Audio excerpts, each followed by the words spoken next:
Cool. All right, guys. Welcome to Duck Duck Sports. This is a vlog. My name is Comedian Matt Henry, and I've been performing stand-up comedy since 2005. I've loved sports since my dad was born, though, so I figure I should create a space where I could do that. And I'm going to talk to experts, super fans, about what's going on with sports, trends in sports, what's going on in the league. I'll be making picks here. And in the end, I just want to welcome everyone to interact with me about sports here. So this is the thing. I'm reading this one for sure, though. My first guest is the man, the myth, the legend, who was critical. He was a critical piece to me in me entering the stand-up comedy process, that journey. Now he's here to help me take my first steps into the sport creation content journey, and I don't know, it's fitting that this is the guy to do it. So give it up for my guy Freddie Rivas, and they'll clap and clap when they see this. What's going on, bro? I'm good, man. I'm happy to be here. I'm honored to be guest number one. I'm honored to be a part of your comedy landscape, man. You're a hilarious dude, hard worker, and any basketball fan is familiar with various terms or sayings rather about the grind, and you're a grinder, man. You epitomize the grind. So yeah, let's get it. Bro, I appreciate that, man. And you're grinding in your own right. I mean, you got the Confederacy of Dunks, bro. I mean, this guy has a podcast. He's let me on his podcast a couple of times. And he lets me talk reckless on there.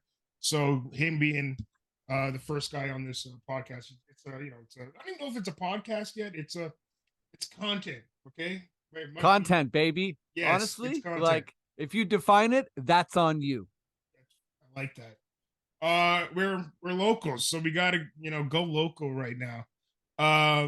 Raptors give up Ken Birch and picks for Yakapurtle.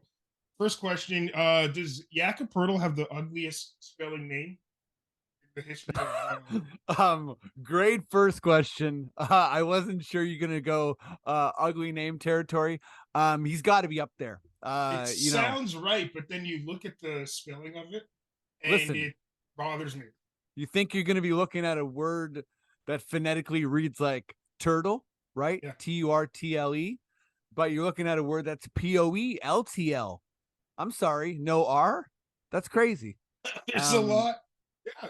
There's a lot going on with that name. I feel like if you can look at Pirtle and pronounce Pirtle, you are, 90% on your way to pronouncing any difficult NBA name. Oh, if you're getting first try Pirtles, you're not a human being. You know what I mean? Like, Oh, if yeah. you're not from there, there's something wrong with you. I'd call the cops on someone who gets Yakapurtle right on the Yeah, first try. 100%. People don't call the cops enough. Honestly, You no, just joking. I'm gonna get that's the worst thing I've ever said in a podcast. and we're canceled on the first one, bro. That canceled right away. Nice. No, Yeah, yeah. go ahead. Oh, I went. yeah, go ahead. No, you go. I went You to the go. game and watched the Magic, bro. I watched them. I watched the Magic and Raptors play the other day. Yak, bro, Woo! dropped 30. I think that was his first game in there. That's what he does. The man was looking smooth in there, bro. It was nice. I didn't have to really yell at the refs to get it together. I mean, the Magic are a travesty, and actually, a lot of the young people on the Magic, though, I do like. But here's my question: how big do you think Jakob playing under Popovich was? And playing in that organization, and do you think? Because he looks so much better than when I remember him being. Mind you, I haven't watched any Spurs basketball in a long time. I don't care for that franchise. Sure. They beat the Lakers a lot. I'm a Kobe guy, so Fair. They've hurt my feelings before. So when I see them losing, I'm pleased. But I still respect the organization. How could you not? So what do you think? That tutelage is done with him going there. I mean, I think it's been absolutely massive. I'd say development is sort of a secret science.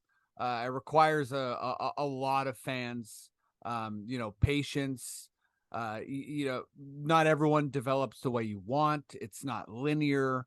I think Raptors fans have been front row seat to that, right? Sometimes people have like wild development arcs, like Pascal, where there's like quantum leaps all over the place. Right. Sometimes it's very incremental, like OG.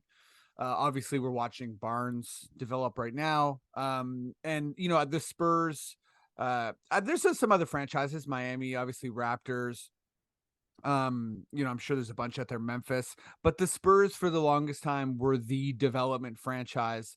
That's they found a bunch of loopholes in the NBA as a smaller market, and one of the biggest ones was development. And Yeah. yeah, so it's been huge. I think even in a losing culture, right? Like when we first traded DeRozan and Pirtle to the Spurs, they were still okay, right? Yeah. I think they made maybe the next two playoffs, Yeah. something like that. But yeah, even in a losing culture, I think Pop is bringing these guys along in the right way. Obviously, yeah, the Spurs franchise has seen better days. They're Right. going for Wembanyama, going for Scoot, but he's definitely gotten a lot better. And I think it's a mixture of opportunity and like you said, tutelage. So we are not getting the same Jakob Pertl that we traded for Kawhi. Right. And I think that's something I didn't want to believe, but I watched it happen. And it was like, okay, this guy's pretty good. And eventually I thought he would just kind of cool off. That man was hot the whole game and he was making great decisions. So yeah, I agree with you, man. That it's a big one. He was We got incredible. yeah, one all-star this year. Pascal's yearly all-star for the Raptors. To me, it looks weird that there's only one representative for the Raptors, but as Right. weird as it is, it's completely justified. Now I hate to name drop here, buddy, but I don't. Hey, Went to don't hate it. I went to the game Tuesday, and we sit in the actually the weird side of real sports. And when I say the real side, the weird side, I mean that bar as soon as you walk in. We ended up sitting there, and Alvin Williams and Sherman Hamilton and another Raptor came in there to do their post game YouTube show, which kind of blew my mind. I normally don't. I'm not starstruck by people. I'm not really that guy. But with Alvin Williams, it was weird, man. I was like, holy, that guy has broke a lot of people's ankles for this franchise. Kind of blew me away. Anyway, my girl ended up going in and saying, "Hey, Matt wants to take a picture with you," and I was like, "Okay, this is awkward, but I'm gonna take it." Yeah, get in there. I did, and I got in there, and I did. I asked them that same Popovich question I just asked you with Jakob going and playing there, but I also asked them, you know, Freddie's not an All Star this year, Mm-hmm. 28 years old. Do you think he becomes an All Star again in his career, and or do you think Scotty Barnes gets an All Star appearance before he does? That's a good question. I feel like I've been a lot higher on Fred than most people. He's sort of been, I think, scapegoat, number one this year. Yeah, He's been, I think, overburdened, overplayed. Hasn't had a lot of shooters. So for a while, him, Gary, OG, all their percentages were down. I think Gary's obviously recovered the most, but I don't think Gary's shooting his career high or anything like that. And the lack of shooting, the lack of spacing is really really hurt Fred. Um, but yeah, so obviously he didn't deserve to be an all-star this year. Do I think he has all-star level talent? I will say, like as much as I love Fred, and I don't, and I think that he is really sort of, not appreciated as much as he should be by the Raptors fan base. I will say I think Scotty is going to be an all-star before him, but I'll couch that in the fact that I don't think either of them are a major threat to be all-star next year. The path for Freddie being an all-star again is the Raptors having an excellent record, right? Yeah. I think the Raptors really have to be like a top, because right, this team, like Pascal, he's the guy. He's the guy who's going to be there every year. And I think that for this team to be, let's say we bring back everyone somehow next year, and the team's performing really well.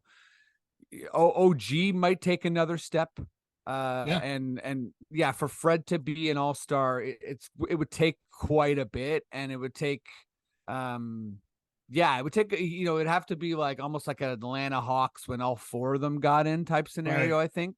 Right. And for Right. Scotty, I'm a huge Scotty believer. I think Yep. Scotty is a very, very special guy. But I also think that he's got some rough edges in his game. Yes. He's really well rounded, Yes. but for him to get to all-star level, a lot of those edges need to be smoothed out. Right. Shooting is a big part of his game that needs to be smoothed out. And I think, he overplays a lot on the perimeter, which is partially the Raptors scheme. Yeah. And a guy like Pirtle will help that, of course. But Sure. yeah, Scotty, I think, fans kind of, they went all the way from being mad we drafted Suggs to assuming Scotty was like an all NBA player. And I think it's sort of, he's already overcome his sophomore slump, right? Like, I think he's Yeah. having a really solid year. Right. We're starting to see fourth quarter Scotty, but Yes. putting together an all-star level, even before you make the all-star game, you got to be like an all-star snub. Yeah, So, that's true. he's not even in that kind of territory yet. And I don't foresee any, near future where he has the stats to make an all-star team. Scotty he's a winning player. He does a lot of stuff. Yeah. And I think when he's getting to all-star level, I think he's going to look like a guy who, he'll get in because of winning as well. Because he's not a counting stats guy. He can't score that easily. Right. And yeah, so that's where I'm at. Like, sorry, my too long don't read answer to that is I don't believe there's an all-star in either of their near futures, Mm. short of a really big jump. I'd say Yeah. OG, honestly, Yeah. would get That there was. before I was either gonna of ask those you guys. Yeah. because I tell you what, I feel like you trade OG almost anywhere, and he's like, your team only gets way better. When you have a Oh guy yeah, like he's OG on your incredible. team. He's an incredible Yeah. player. Yeah. So it's interesting that you say OG because yeah, I think he could make that. I think regardless, he's going to make that jump next year if he can stay healthy. He's been Yeah. spotty in the lineup this year, but it works.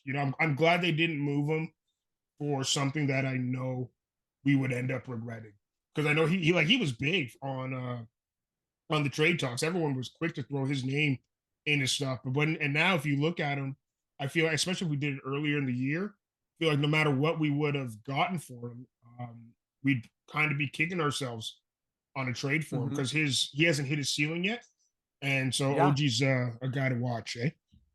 Well, I think he's I can double check here. I think he's 24 years old. Yeah, So, getting the return on a player like OG Anunoby is very, very, very hard. Obviously, we'll never know what was officially on the table, but you hear things like a bunch of first round picks sort of thing, and at the end of the day, you don't know what those picks are, yeah, and what those players will become, and right, how long it will take them to become that. And yeah, I think OG is the type of guy he's not quite like an all-star snub yet, but he's showing signs of being like all team defense. Obviously, the Raptors defense has been bad this year, yeah, so he's not going to get his flowers in that respect. But the caveat with him is can he stay healthy? But yeah, it's really hard to imagine the Raptors getting a proper return on OG, and I think part of the reason he was the biggest name at the deadline is because the Raptors were underperforming, and the mhm, whole league wants a guy like OG, yeah, including the Raptors. that's true. Yeah, you know what, man? You're that's why I got you on. You're making sense. So it's all Coming in hot, star. baby. You know it, man. So in regards to, I guess, the rest of the trade deadline, did you like anyone in particular? What they did? I mean, a lot happened, and Hmm. everyone's talking about the scripts these days, and the script looked like it, came through with everything kind of falling apart on the last day, like minutes before the deadline. People making moves, and even a little bit after. Yeah, I mean, you gotta tip your hat to the new owner of the Phoenix Suns Yeah, coming in, and it's like, guy shows up, uh sits down at the poker table, he gets his first hand, and he's like, I'm all in. right. That's wild. Yeah, So you have to give credit to I'm not sure of his name, but the Suns get KD and TJ Warren. Obviously they give up, an absolute, treasure chest of yeah, first round picks, Mikal Bridges, Cam Johnson, Jay Crowder goes to the Bucks. But you got Chris Paul, Devin Booker, I guess Torian Craig maybe is the other starter, KD, DeAndre Ayton. In a league where there's so much parity, you yeah. have to think that team has a shot at making it all the way and winning the finals. They put themselves into contention. So I love that trade. And yeah, as far as like some other trades, I thought the Jalen McDaniels snag by the 76ers was pretty solid. Mhm. I thought the Clippers did some good stuff. I thought both LA teams Yes. kind of beefed themselves up a little bit. I don't quite understand why the Clippers got rid of Reggie Jackson, Yeah. but if you're a Lakers fan, I think you got to be happy with guys like Russell, Mobamba. Rui obviously was before the deadline, but I Yeah. think the Lakers, they're still in 13th, right? That's not great, Yeah. but they put themselves in a position with LeBron, with AD, to make a run to the play-in, right? So Yeah. I think the Lakers did well there. You get rid of. I mean, how big of a deal, like chemistry wise, you get rid of, and I hate to or Patrick Beverly. I don't have a problem calling him a distraction. Yeah, But yeah, with Westbrook, it physically hurts me to say that. But I just think, yeah. I love uh, Westbrook, so yeah, yeah, I'm with you. it hurts me to say that that's what his time ended up being there, but it kind of did. So I mean, do you think the chemistry is going to work now that those two guys are gone? And like, well, as do they put together a little bit of a run? And how far of a run do you think they can make? Yeah, I mean, I have to look at the standings, but I think putting the it's this isn't like groundbreaking in any capacity, but Yeah, LeBron plus shooters has been a thing for a long time for a reason. yeah, The Lakers are one of the worst shooting teams in the NBA.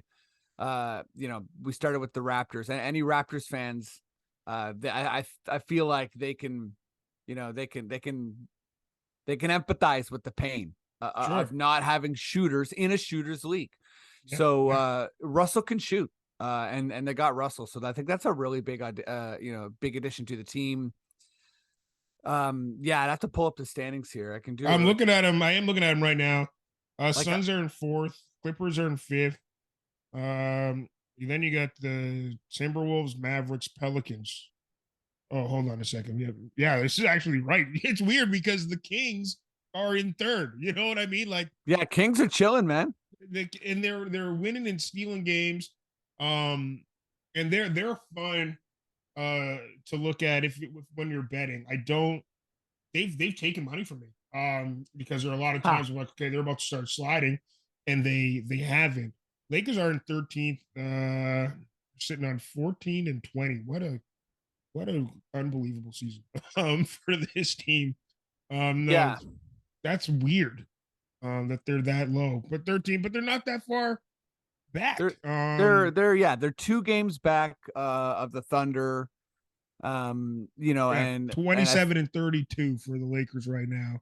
you then you got to got assume the Thunder and the Jazz are gonna, sort of try to lose games here.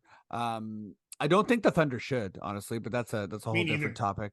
But the Jazz, I think, are committed to what they're doing. Yeah, They're not interested in, um, you know, I mean, maybe they're interested in the plan. And the Jazz are a pretty prideful franchise, but yeah, I think the Lakers are in the position to make the play in. I don't.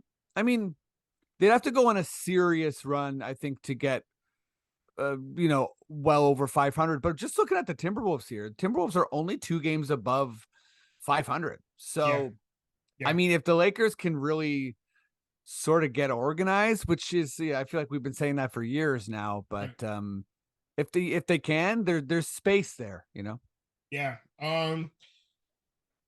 So okay, I'm gonna. How do I word this? Right. It's not. It's not. I don't want to call it gotcha journalism here, but Brooklyn is. I don't know what to make of them anymore. I don't care anymore. That's done. Um, and I think the Knicks are the rightful kings of New York again. You know, I think. Are you ready to give them their flowers? Because that team, I've come on Confederacy of Dunk and I've vouched for them every time. Yep. And I think now's the time, like, because that team and they make a run. I think that's one of my second half of the season predictions. I think they do really well. But who do you got your eye on the second half of the season? And who do you think rises? Who do you think stumbles? Where do you think everybody ends up? Yeah, to the Nets and Knicks stuff. I mean, the Nets have a nice cushion. I'm not sure where, I feel like it's sort of yeah, I'm not sure what their pick situation is. I know they gave a lot of picks up in the Harden trade. I feel like they've got a lot of picks back. So I'm not quite sure what they're trying to do, but they got players, right? And they got a really Yeah, scrappy bunch. So the Nets might be one of those teams that is, really well rounded. Like, I can't see them winning around in the right. playoffs, but I do think they have a lot of talent, right? Claxton's Mhm. good, Bridges is good. Sure. Um, but the Knicks, yeah, I'll give them some flowers. Brunson's been incredible. Yeah, I think Randall, for any Raptors fans, I think Randall's had somewhat of a similar trajectory. Obviously he's younger and he was drafted higher, but it's kind of like a unique game. And yeah. there's some similarities there to Pascal Siakam, where Sure. it's he's not a traditional player, but he's a good player. And Yeah, he got all-star again this year. yeah. So shout out to Randall. I mean, I'm Canadian, but that aside, I'm a big Barrett fan. I Gotta think be. Barrett's good. Grimes has looked good. And who I want to shout out a little bit? Yeah, Someone who, and I think we all do this as NBA fans. Certain people go, in and out of like Vogue sort of thing, like, yeah. or they're criticized. And I think some love needs to be given to Tom Thibodeau. Ah, He okay. Yeah, well, he's someone, I mean, I've trashed him. I think a lot Yeah, of people have. I have to. What he did to the Bulls, and he overplayed his guys, et cetera, et Yeah, cetera. He's got this unit playing well. yeah, They're on a 3-game winning streak.